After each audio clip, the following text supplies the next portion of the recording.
Hi, I'm Dr. Evan Fewsmith with Pacific Solstice, and this is part of our ongoing series, Message to the Addict. Today's question that I want to answer is actually a question we get a lot of here at Pacific Solstice, and the question is two parts. A, why should I go to rehab? And B, can't I do it myself? Well, the answer to the first part of that question is you don't have to go to rehab. It's actually a very personal and private decision, and you have to come to that decision for your own self. And the second half of that two-part question is, can you do it yourself? I don't know. Maybe you can. Maybe you can't. But the question is, why should you have to? Why should anyone have to take on such a momentous undertaking as self-transformation and do it without any help, without any support, without any care, without any information, without any wisdom, without any assistance? I don't think any of us should have to do that alone, and I wouldn't encourage you to try either.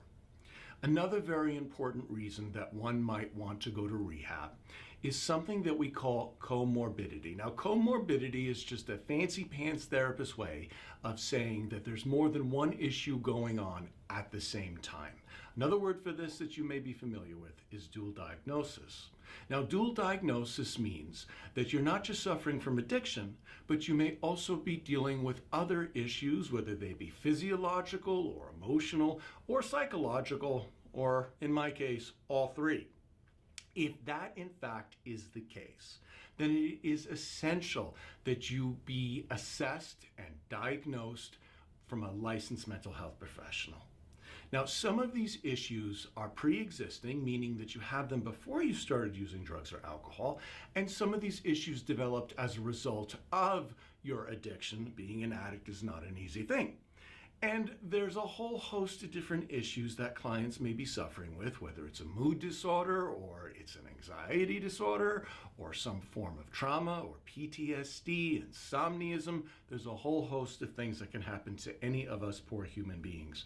And in reality, a majority of the people that come and present to acquire recovery for the first time are in fact suffering with these other comorbid issues. Now, if that is in fact the case for you, then it is so important that those issues be properly identified and properly assessed and treated simultaneously but separately while you're acquiring your sobriety. If not, what may happen is you may get sober, but you may not stay sober. And the point of this is not just to briefly acquire sobriety, but to be able to keep it the rest of your life. And so for the clients that come to us that had pre-existing issues, what we so often find looking back with 20/20 hindsight is that those issues was actually the motivation of their using in the first place. In other words, they were self-medicating their pre-existing issues. And for the clients that didn't have pre-existing issues but developed issues as a result of their addiction are still permanently encumbered by those issues unless those issues are dealt with directly. Now, the silly analogy I make, and I make a lot of silly analogies, is I just bought myself a pre-owned car, aka used. And before I bought it, I schlepped it over to my friend the mechanic, and he spent an hour looking under the hood. He even crawled under the car. He got in the car. He played with all the systems. Why did I do that? Well, I did it because I know my friend is a mechanic. He has education, he's experienced, and he's certified. And as a result of being a professional, he can identify on a much more complex and deeper level things that may be going on in that automobile that I, in a million years as a layman, couldn't identify. That's why it would behoove you to at least go for a brief assessment from a licensed mental health professional who can help assess if there are other more subtle, intrinsic, and complex issues that may be going on. And if so, here's the good news, those things are treatable.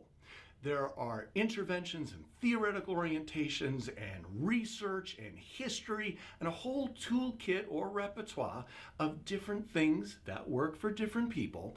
But if you have somebody with training, education, and experience, they can assist you in getting educated, experienced, practiced, supported, and finding out in a custom-tailored way what things do work and don't work for you, because we are all different.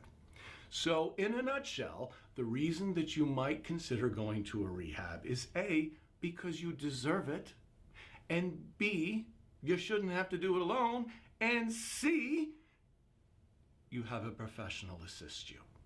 There's been a lot learned over the last century or so when it comes to drug and alcohol recovery. There's even been more learned when it comes to other physiological, mental, and emotional disorders.